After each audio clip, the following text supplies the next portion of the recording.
కొందరుగు మండల పరిధిలో వ్యవసాయ విస్తరణ అధికారిగా పనిచేస్తున్నటువంటి అధికారి అక్కడ రైతు బంధు, రైతు బీమాకు సంబంధించినటువంటి పెద్ద ఎత్తున కుంభకోణం బయటికి వచ్చింది. ఈ విషయంలో పోలీస్ అధికారులు అతను అదుపులో తీసుకొని విచారణ చేస్తున్నట్టు కూడా మా దృష్టికి వచ్చింది.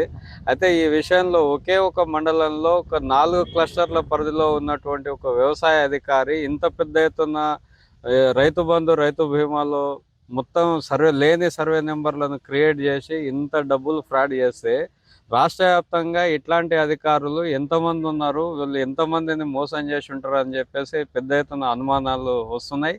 అట్లాగే ఇప్పటికే ఈయన చేసినటువంటి కుంభకోణాన్ని వెలికితీయాలి, సమగ్రంగా విచారణ జరిపించాలి.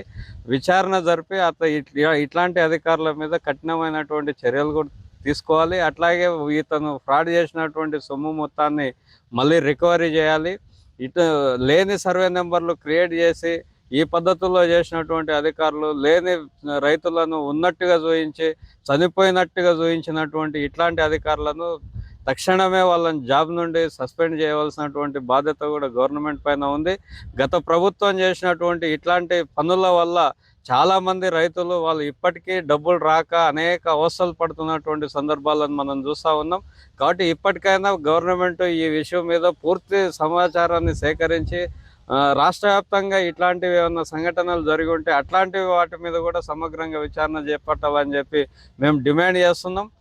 సమగ్రంగా విచారణ చేపడితేనే దీంట్లో ఇంకా ఎంత మెక్కిరు అనేటటువంటిది కూడా బయటికి కక్కియడానికి అవకాశం ఉంటుంది. కాబట్టి దీని మీద గవర్నమెంట్, ఇప్పుడు కొత్త గవర్నమెంట్ తక్షణమే చర్యలు తీసుకోవాలని చెప్పేసి మేము డిమాండ్ చేస్తూ ఉన్నాం.